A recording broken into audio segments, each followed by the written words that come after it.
So hello friends, how are you. Welcome back to new video. So आज की इस video में हम लोग देखने वाले हैं 30 सितंबर के मॉर्निंग असेंबली कंटेंट को, यानी कि 30 सितंबर के जो आपका प्रार्थना सभा में पूछा जाएगा न्यूज एंड क्यूज को, उसको आज के इस वीडियो में हम लोग देखने वाले हैं 30 सितंबर को। तो सबसे पहले हम लोग देख लेते हैं आज के शुभ विचार को। तो आज का शुभ विचार है हमारा, there will be changes to overcome along the way to success. सफलता के पथ पर कठिनाइयों की मेहमानी है। ठीक है, तो नेक्स्ट हम लोग देख लेते हैं आज के समाचार को। सो अभी तक आप लोगों ने चैनल को सब्सक्राइब नहीं, तो चैनल को सब्सक्राइब करके बेल नोटिफिकेशन को ऑन करना, ताकि आने वाला हर एक वीडियो का नोटिफिकेशन सबसे पहले आप तक पहुँचे। और वीडियो को लाइक करके अपने दोस्तों के साथ भी शेयर जरूर करना, ताकि उनका भी हेल्प हो सके। और डिस्क्रिप्शन में व्हाट्सएप ग्रुप का लिंक है और व्हाट्सएप चैनल का भी लिंक है, तो व्हाट्सएप चैनल को फॉलो कर लेना और व्हाट्सएप ग्रुप को ज्वाइन करना, क्योंकि हम लोग सारा अपडेट वहीं पे देते हैं। तो चलिए फिर देख लेते हैं प्रार्थना सभा के क्रम में पढ़े जाने वाले मुख्य समाचार को। तो सबसे पहले है अंतर्राष्ट्रीय समाचार, जिसका कि संदर्भ है संयुक्त राष्ट्र सभा। तो इसको भी हम लोग रीड कर लेते हैं। भारत ने संयुक्त राष्ट्र महासभा में पाकिस्तान को कड़ी फटकार लगाई है। संयुक्त राष्ट्र में भारत ने अस्थाई मिशन में प्रथम सचिव भाविका मंगल आनंद ने राइट ऑफ रिप्लाई के तहत पाकिस्तान के प्रधानमंत्री शहबाज शरीफ ने भाषण को पाखंड बताई। तो नेक्स्ट है आपका राष्ट्रीय समाचार, जिसका कि संदर्भ आप यहाँ पर देख सकते हो, आईफा अवार्ड 2024। तो इसको भी हम लोग रीड कर लेते हैं।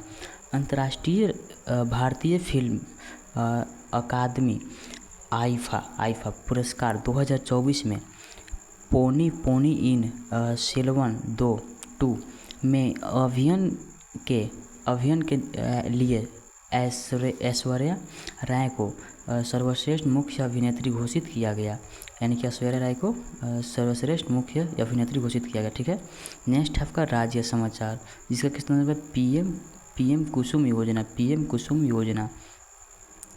प्रधानमंत्री किसान ऊर्जा सुरक्षा एवं उत्थान महाअभियान पीएम कुसुम योजना के तहत किसानों के खेतों में सोलर पंप लगाने के मामले में झारखंड देश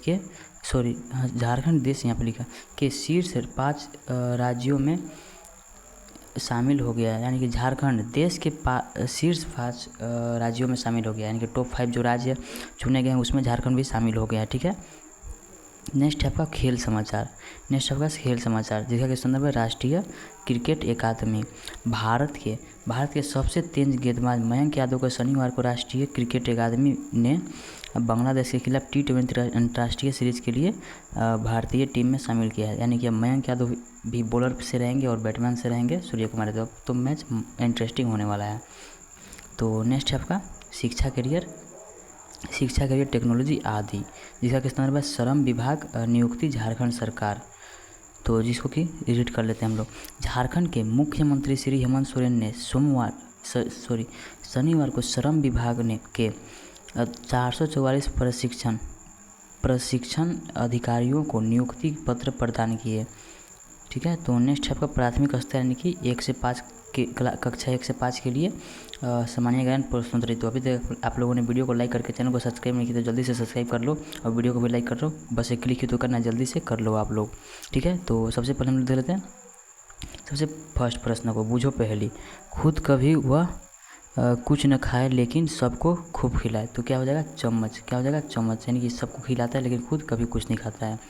4 अंकों की सबसे छोटी संख्या क्या है? तो 4 अंकों की क्या हो जाएगी सबसे छोटी संख्या? 1000, 1 पर 3 0। ठीक है, तो नेक्स्ट आपका थर्ड क्वेश्चन, सफ़ेद का विपरीत अर्थक शब्द क्या है? सफ़ेद का विपरीत अर्थक शब्द क्या होता है? तो ये होता है काला होता है। क्या होता है? ब्लैक होता है, वाइट का। दीपिका कुमारी का संबंध किस खेल से है? तो दीपिका कुमारी का संबंध किस खेल से है? तीरंदाजी से है। ठीक है, तो नेक्स्ट आपका 5 नंबर क्वेश्चन, प्रतिदिन सूर्य का अस्त किस दिशा में होता है? तो सूर्यास्त किस दिशा में होता है? पश्चिमी दिशा में। कौन सा? पश्चिमी दिशा में होता है। नेक्स्ट आपका उच्च प्राथमिक स्तर कक्षा 6 से 8 के लिए सामान्य ज्ञान प्रश्नोत्तरी। ठीक है, तो सबसे पहला प्रश्न को हम लोग देख लेते हैं। तो सबसे पहला प्रश्न है आपका, भारत कोकिला किसे कहा जाता है? भारत कोकिला किसे कहा जाता है? किसे कहा जाता है? सरोजिनी नायडू को कहा जाता है। ठीक है, नेक्स्ट सेकंड क्वेश्चन, भारत में कुल कितने राज्य हैं? तो भारत में कुल कितने राज्य हैं? ये 28 यानी कि 28 राज्य हैं। कौन सा ग्रह सूर्य के सबसे निकट स्थित है? तो सूर्य के सबसे निकट स्थित कौन सा है? बुध ग्रह है। ठीक है, तो नेक्स्ट है आपका बुध यानी कि मरकरी ग्रह, mercury planet. Next fourth number question, vitamin B की कमी से कौन सा रोग होता है? तो विटामिन बी से बेरी ऐसे आप लोग याद रख सकते हो। नेक्स्ट है 5 नंबर क्वेश्चन, एक फुटबॉल टीम में कितने खिलाड़ी होते हैं? फुटबॉल टीम में 11 होते हैं और क्रिकेट टीम में भी 11 ही होते हैं। ठीक है, तो नेक्स्ट आपका माध्यमिक स्तर यानी कि कक्षा 9 से 12 के लिए सामान्य ज्ञान प्रश्नोत्तरी। तो सबसे पहला प्रश्न है आपका, दिल्ली किस नदी के तट पर स्थित है? दिल्ली किस नदी के तट पर स्थित है? ये यमुना नदी के तट पर स्थित है। ठीक है, तो नेक्स्ट है सेकंड क्वेश्चन, विश्व का सबसे छोटा देश कौन सा है? तो विश्व का सबसे छोटा देश कौन सा है? वो है वेटिकन सिटी। नेक्स्ट है आपका थर्ड क्वेश्चन, पीवी सिंधु का संबंध किस खेल से है? तो पीवी सिंधु का संबंध किस खेल से है? बैडमिंटन से है। किससे? बैडमिंटन से है। नेक्स्ट आप फोर्थ नंबर क्वेश्चन, मानव कंप्यूटर के रूप में किसे जाना जाता है? तो मानव कंप्यूटर के रूप में किसे जाना जाता है? शकुंतला देवी को। किसे? शकुंतला देवी को। नेक्स्ट 5 नंबर क्वेश्चन, भारत का प्रथम नागरिक किसे कहा है? तो भारत का प्रथम नागरिक किसे कहा जाता है? भारत के राष्ट्रपति को प्रथम नागरिक माना जाता है, यानी कि कहा जाता है। तो नेक्स्ट आपका आज यानी कि 30 सितंबर के महत्वपूर्ण दिवस को 30 सितंबर को अंतर्राष्ट्रीय अनुवाद दिवस मनाया जाता है। यह दिन अनुवाद के पेशे के बारे में जागरूकता बढ़ाने और भाषाओं के महत्व को समझाने का काम करता है। तो नेक्स्ट आपका word of the day, fathom to understand something, किसी भी चीज़ को समझने के लिए। Fathom sentence, I could not fathom why she made such a foolish decision. Next आपका प्रेरक प्रश्न जैसा कि टाइटल है, शीर्षक है मूर्ख शेर और चतुर खरगोश। तो इसे भी आप लोगों ने शायद पहले भी देखा होगा, तो आप लोग एक बार और देख लो। एक ज़माने में एक लालची शेर रहता था जो कि जानवर पर हमला करता था और उन्हें मार डालता था। यही कारण था कि जंगल में सब जानवर उसे डरते थे।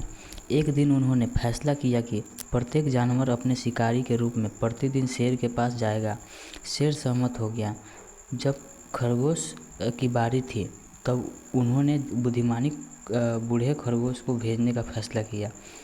उसने धीरे धीरे यात्रा करते हुए सूर्यास्त से पहले वह शेर के गुफा तक पहुंच गया। अति आग्रहता से शेर ने पूछा, यानी कि गुस्सा में पूछा, तुम्हें इतनी देर क्यों हो गई? खरगोश ने उत्तर दिया, खरगोश का एक समूह तुम्हारे पास ही आ रहा था, पर रास्ते में बाकी औरों पे एक क्रूर शेर ने हमला किया। मैं भागने में सफल रहा और यहाँ आया।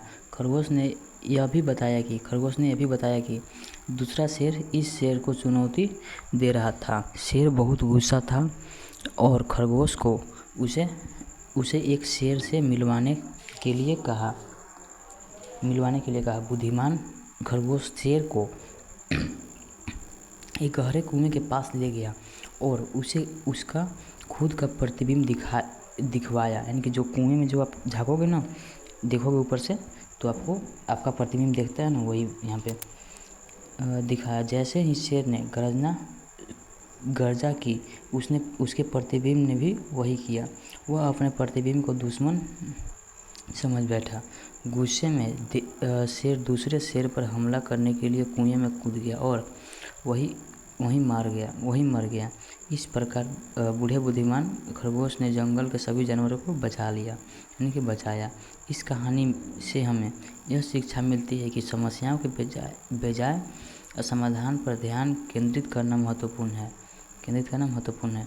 तो नेक्स्ट है, यही चीज़ यहाँ पे इंग्लिश में भी लिखा हुआ है, इसे भी आप लोग देख सकते हो।